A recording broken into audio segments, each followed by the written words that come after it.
Hello and welcome dear students. The Vardhaman heights international में मैं Kapil carol एक बार फिर से आप सभी का वेलकम करता हूं। आज हम क्लास 12th केमिस्ट्री में चैप्टर फर्स्ट सॉलिड स्टेट पर चर्चा करेंगे और इसी चैप्टर का ये पार्ट थर्ड है, जिसमें आज हम पढ़ने वाले हैं comparison between diamond and graphite. बहुत ही इंटरेस्टिंग टॉपिक है, तो कंपैरिजन हम देख लेते हैं। सबसे पहले डायमंड और एक साइड लिखते हैं ग्रेफाइट, क्या कंपैरिजन है दोनों का। तो डायमंड जो है सॉरी प्योर कार्बन है, ग्रेफाइट भी प्योर कार्बन होता है। Second, hard in nature. Diamond का नेचर कैसा होता है? हार्ड होता है। और जो ग्रेफाइट होता है उसका जो नेचर कैसा होता है? Soft in nature. Third point, जो डायमंड है वो क्या होता है? Bad conductor of electricity, but graphite are good conductor of electricity. Fourth point, diamond have only sigma bonds, but graphite have sigma and pi both bonds. अब हम यहाँ पर देखेंगे जो डायमंड और ग्रेफाइट है उसका जो फर्स्ट वाला पॉइंट है वो तो दोनों का सेम है, लेकिन जो रेस्ट ऑफ द पॉइंट्स हैं इसके वो थोड़े डिफरेंट हैं। कैसे डिफरेंट होंगे वो हम देखते हैं। यहाँ पर हम एक डायमंड का और एक ग्रेफाइट का स्ट्रक्चर बनाएंगे।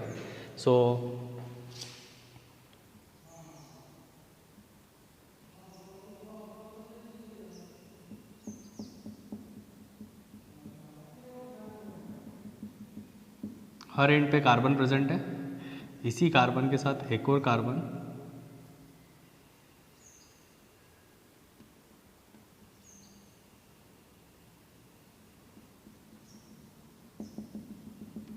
यहाँ पर भी हर कार्बन के साथ में हर एंड पे कार्बन प्रेजेंट। लेकिन वही बात अगर हम ग्रेफाइट की करें तो जो ग्रेफाइट होता है उसमें जो कार्बन होता है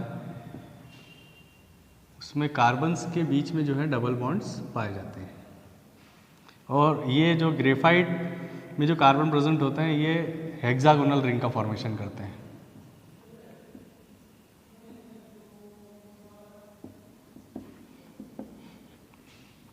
कुछ इस तरह से।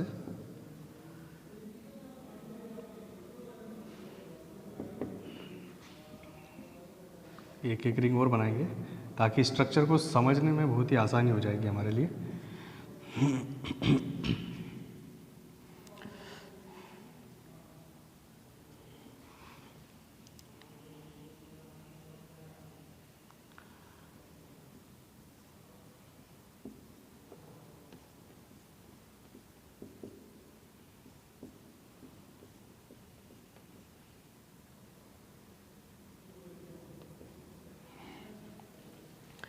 ये कुछ इस तरह का स्ट्रक्चर है ग्रेफाइट का। हम देखेंगे यहाँ पर वैलेंसी को चेक कर लिया जाए कार्बन की कुछ इस तरह से, और यहाँ पर 1 2 3 और एक ये 4,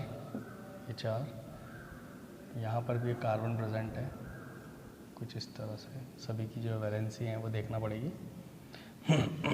so this is the structure of graphite. यहाँ पर जो है वैलेंसी पूरी तरह से कंप्लीट है। अब हम यहाँ देख रहे हैं, अब हम एक एक पॉइंट को क्लियर करेंगे कि क्यों हार्ड नेचर में है, क्यों सॉफ्ट है, क्यों डायमंड जो है वो बैड कंडक्टर है इलेक्ट्रिसिटी का, ग्रेफाइट क्यों गुड कंडक्टर है, वो हम यहाँ देखेंगे।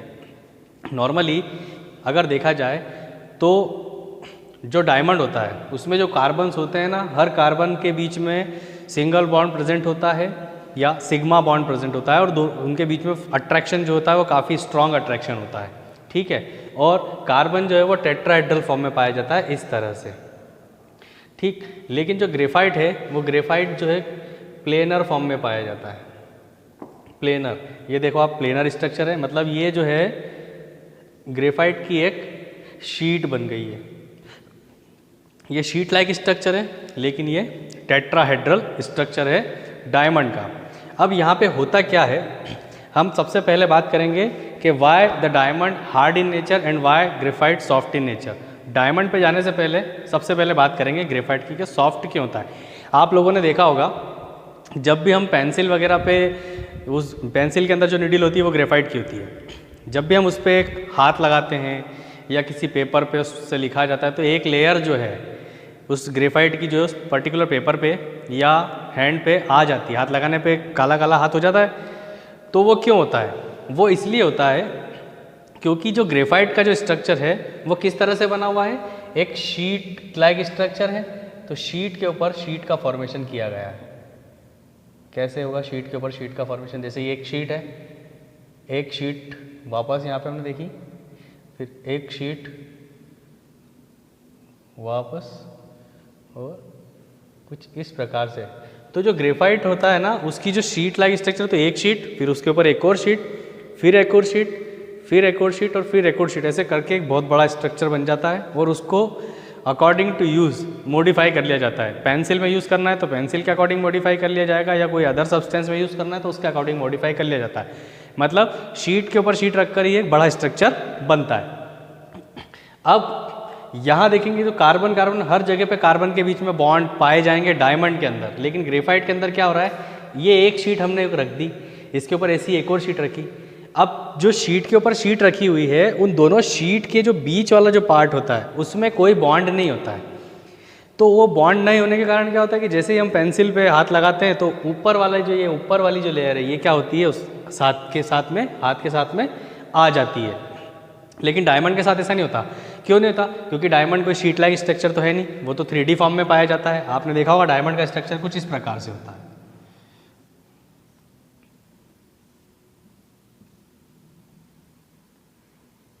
कुछ इस प्रकार से होता है डायमंड, जिसमें कार्बन्स जो होते हैं वो जुड़े रहते हैं। लेकिन जो ग्रेफाइट होता है वो एक अलग ही स्ट्रक्चर फॉलो करता है, वो प्लेनर स्ट्रक्चर को फॉलो करता है। सो हर एक कार्बन के बीच में सिंगल बॉन्ड है, काफ़ी स्ट्रॉन्ग बॉन्ड है, और टेट्राहेड्रल फॉर्म में जो है वो कार्बन जुड़े होते हैं। लेकिन यहाँ पर जो कार्बन है वो प्लेनर फॉर्म में रहते हैं और एक शीट लाइक स्ट्रक्चर होता है। अब हम जब भी पेंसिल को हाथ लगाते हैं तो पेंसिल पे जो है ग्रेफाइट की एक लेयर आ जाती है, लेकिन जब डायमंड को हाथ लगाया जाता है तो ऐसा नहीं होता है कि वो डायमंड हाथ पे लग जाता है। ये गलत है, होता तो है ही नहीं ऐसा। क्यों नहीं होता है? क्योंकि उसका नेचर होता है हार्ड। किस कारण से? सिंगल बॉन्ड के कारण और टेट्राहेड्रल फॉर्म के कारण। लेकिन यहाँ पे सॉफ्ट क्यों है? क्योंकि ये प्लेनर स्ट्रक्चर को फॉलो करता है और between two sheets they don't have bond, any type of bond. मतलब एक भी बॉन्ड जो है दोनों शीट्स के बीच में नहीं होता है, या पर्टिकुलर वो शीट्स जो एक के ऊपर एक रखी हुई है उनके बीच में नहीं होता है। इसीलिए ये सॉफ्ट होता है और ये क्या होता है, हार्ड होता है। अब हम बात करेंगे कंडक्टिविटी की। जो डायमंड होता है वो बैड कंडक्टर ऑफ इलेक्ट्रिसिटी होता है, बट जो ग्रेफाइट होता है वो गुड कंडक्टर ऑफ इलेक्ट्रिसिटी होता है। तो क्यों होता है, इसी स्ट्रक्चर को समझेंगे। देखिए आप, सबसे पहले एक छोटा सा पॉइंट ये है, सिंगल बॉन्ड है, यहाँ डबल बॉन्ड है। तो क्वेश्चन ये बनता है कि सिंगल बॉन्ड ज़्यादा स्ट्रांग होता है या डबल बॉन्ड। ऑब्वियसली एक नॉर्मल अगर हम आंसर दें तो हमारे जहन में यही आंसर आता है कि डबल बॉन्ड ज़्यादा स्ट्रांग होगा, क्योंकि यहाँ पे दो बॉन्ड है। But it is wrong. जो सिंगल बॉन्ड्स होते हैं वो ज़्यादा स्ट्रांग होते हैं as compare as double bond. क्यों? क्योंकि सिग्मा बॉन्ड से जो सिग्मा इलेक्ट्रॉन्स जो होते हैं उनसे जो बॉन्ड बनता है वो सिग्मा बॉन्ड बनता है, जो हमको यहाँ पे डायमंड में दिख रहा है। लेकिन ग्रेफाइट के स्ट्रक्चर में सिग्मा के साथ जो है वो पाई बॉन्ड भी दिख रहा है। अब जो ये पाई बॉन्ड होता है ना, ये पाई बॉन्ड बहुत ही वीक होता है। एक्सटर्नल प्रेशर से, बाहरी आघात से, या कहीं बाहर से कुछ अगर ऐसा कोई फोर्स जनरेट किया है तो ये बॉन्ड इजी गोइंग टूट जाते हैं। अब पाई बॉन्ड जो है वो पाई इलेक्ट्रॉन से मिलकर बना हुआ है, तो पाई इलेक्ट्रॉन जो है बॉन्ड के टूटने के बाद इस पूरे ग्रेफाइट के स्ट्रक्चर में मूवमेंट करते हैं। तो जब भी इसे इलेक्ट्रिसिटी दी जाएगी तो वो इलेक्ट्रॉन जो है वो इलेक्ट्रिसिटी को लेके पूरे स्ट्रक्चर में मूवमेंट करते हैं। यही कारण है कि ग्रेफाइट जो होता है वो गुड कंडक्टर होता है इलेक्ट्रिसिटी का, लेकिन डायमंड में ऐसा नहीं होता। क्यों नहीं होता? क्योंकि डायमंड में पाई बॉन्ड तो है ही नहीं, सिग्मा बॉन्ड है। सिग्मा बॉन्ड स्ट्रांग होता है, इसी कारण से वो आसानी से ब्रेक नहीं होता है। इसीलिए जो डायमंड होता है वो बैड कंडक्टर होता है इलेक्ट्रिसिटी का, उसमें इलेक्ट्रिसिटी का फ्लो नहीं कराया जा सकता। लेकिन ग्रेफाइट के अंदर इजी गोइंग फ्लो हो सकता है। अब ये तो था comparison between diamond and graphite. और एक बात और बता दें हम यहाँ पर, जो डायमंड और ग्रेफाइट जो होते हैं वो प्योर कार्बन है और साथ ही साथ में एलोट्रॉप ऑफ कार्बन भी है। अभी ओरिजिन में जो है थर्ड एलोट्रॉप ऑफ कार्बन भी आ चुका है, जिसे फुलेरिन बोला जाता है। क्या बोला जाता है? Fullerene.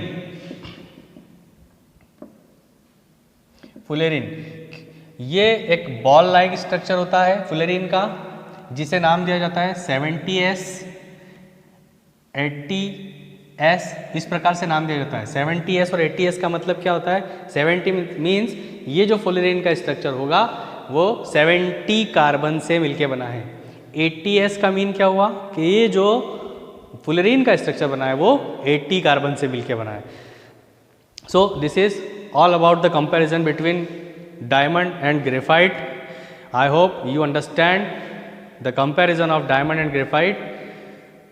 In the next video we are discuss about the cubic unit cells and particle size. Thank you very much.